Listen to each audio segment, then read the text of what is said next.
కడప జిల్లా లింగాల దిన్నె వద్ద నిర్మిస్తున్న గ్రీన్ ఫీల్డ్ ఎక్స్ప్రెస్ హైవేకు పొలాలు ఇచ్చిన రైతులకు నిరసనకు దిగారు. తమ పొలాలకు దారి లేకుండా నిర్మాణాలు చేపడుతున్నారని ఆగ్రహం వ్యక్తం చేశారు. ప్రజా అవసరాల దృష్ట్యా తమ పొలాల్ని త్యాగం చేస్తే వ్యవసాయంపై ఆధారపడిన తమకు వ్యవసాయ ఉత్పత్తులు రవాణా చేసుకునేందుకు వీలు లేకుండా నిర్మాణాలు చేపడుతున్నారని అన్నారు.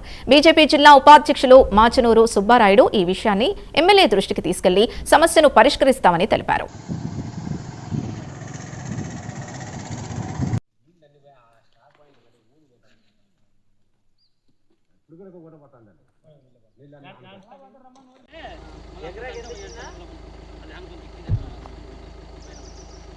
మొత్తం పోయింది అన్నది.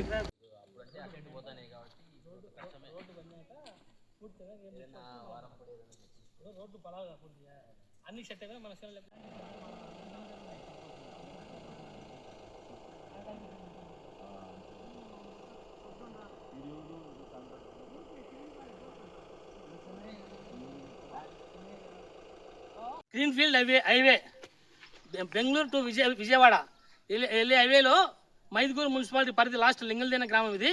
ఇక్కడ సర్వే నెంబర్ 111-2లో ఇక్కడ లింగల్దిన్నె, కోనాయపల్లె, ఉచ్చలవరం గ్రామ ప్రజలందరూ ఇటు నుంచి దాటుకొని పోవాలా. మేము ఇప్పుడే భూములు మా ఎవరి 4 ఎకరాలు 5 ఎకరాలు 7 ఎకరాలు భూములు పోయి పోగొట్టుకున్నాం. ఈపకాపక పోయేదానికి రోడ్డు దూరం ఇబ్బందిగా ఉంది. ఎందువల్లంటే 1924లో అప్పుడు తెలుగు కాలం వచ్చి తీసినారు, వాస్తవం ఉంది. ఇప్పుడు మాకు వచ్చేసి కాలం ఉండాలా, మాకు కూడా ట్రాన్స్పోర్ట్ చౌక పోవాలా. ఒక లారీ కానీ ఒక ట్రాక్టర్ కానీ పోవాలా, వరి కోసిన మిషన్ అటు పోవాలా. ఎందుకు అడుగుతానంటే ఆ విషయం నేను ఇక్కడ అరటి పండుతుంది, పప్పాయ పండుతుంది, శనక్కాయ పండుతుంది, అదేవిధంగా ఉల్లి పండుతుంది, కేపీ ఉల్లి పండుతుంది. ఇట్లా పంటలని ట్రాన్స్పోర్ట్ చేయాలంటే ఇబ్బంది. ఇప్పుడు ఒక అరటి కొట్టాలని చెక్ తెచ్చినానుకో ట్రాన్స్పోర్ట్ ఈ కాలంలో శనికాడికి పోతే తప్ప కొట్టేవాళ్ళు లేరు రైతుకు. ఇప్పుడు కూడా మీరు ఈ హైవేని ఆపేస్తే ఈ 3 ఊర్ల ప్రజలు ఇబ్బంది పడతాం.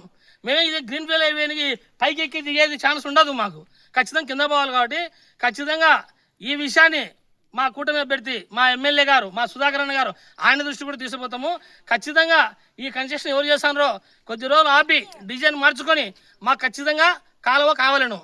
ఈ 3 ఊర్ల ప్రజలందరం కనీసం 1000 కుటుంబాలు ఇబ్బంది పడతాం. ఇక్కడ ఉండే భూములన్నీ కూడా ఇబ్బంది పడతాయి. సారవంతమైన భూములు ఈ తీరితే బతకాల. ఆల్రెడీ కొంత భూములు పోయినా కూడా తక్కువ ధరకు పోయినా కూడా మళ్ళీ కోర్టుకు వేసుకుని డబ్బులు రాలే, ఇబ్బందులు ఉన్నాం.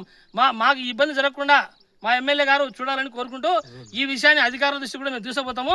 ఖచ్చితంగా రైతులకు అన్యాయం జరగకుండా చూడాలని కోరుకుంటాను. రోడ్డు వెలుడు పెంచాలండి. మామూలుగా అలవాటు పెట్టింది కాబట్టి రోడ్డు కూడా వెలుడుపు రావాలా.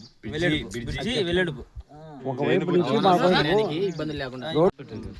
ఇక్కడ పంట పొలం ఇటువైపు అటువైపు 2 వైపులు ఉన్నాయి. లారీలు, ట్రాక్టర్లు, వరి కోసే మిషన్లు ఈ 2 ఇవి కాక ట్రావెల్స్ ఖచ్చితంగా పోవాలి. పోతేనే మాకు మేము ఉండగలుగుతాం, రైతులం చేయగలుగుతాం. పోయిన భూమి పోయినా కూడా ఉండే వరకు మేము చేసుకోగలుగుతాం. లేకపోతే చాలా ఇబ్బంది పడతాం. నువ్వు కావాలంటే హైట్ లేపుకోండి, ఏమైనా చేసుకోండి, మాకు మాత్రం వెహికల్ పోయేంత వరకు ఇక్కడ మేము పోరాటం చేస్తాం.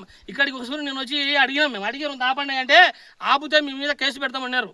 పనిచేసేవా అతను ఫోన్ చేసి అడిగితే నేను కూడా అడిగా, ఏమయ్యా మేము పెద్ద ఏమనుకున్నాను, నీ మీద కేసు పెడతాను అని కూడా అన్నాడు. కానీ నేనేమన్నానంటే నైనా ఈ విషయాన్ని విలేకరుల దృష్టి తీసుకుపోయి మా ఎమ్మెల్యే దృష్టి తీసుకుపోయి మేము చేయించుకుని టైం తీసుకుంటే రైతులు మాకు టైం ఇచ్చిండు. ఈ పొద్దు రేపే, లేకపోతే ఖచ్చితంగా తీసేస్తాం, అడ్డం వచ్చి మిమ్మల్ని అరెస్ట్ చేస్తామంటాడు ఈ కన్స్ట్రక్షన్ చేసే యజమాని. కాబట్టి ఇది దృష్టిలో పెట్టుకొని రైతులు మేము కనీసం 1000 కుటుంబాల పైన ఉన్నాయి. ఈ కుటుంబాలు ఆవకి మేము పోవాలా. మాకు ఖచ్చితంగా రోడ్డు రావాలా. రాని పక్షాన మీరు ఏమైనా పని చేయగలిగితే మేము ధర్నా చేస్తాం.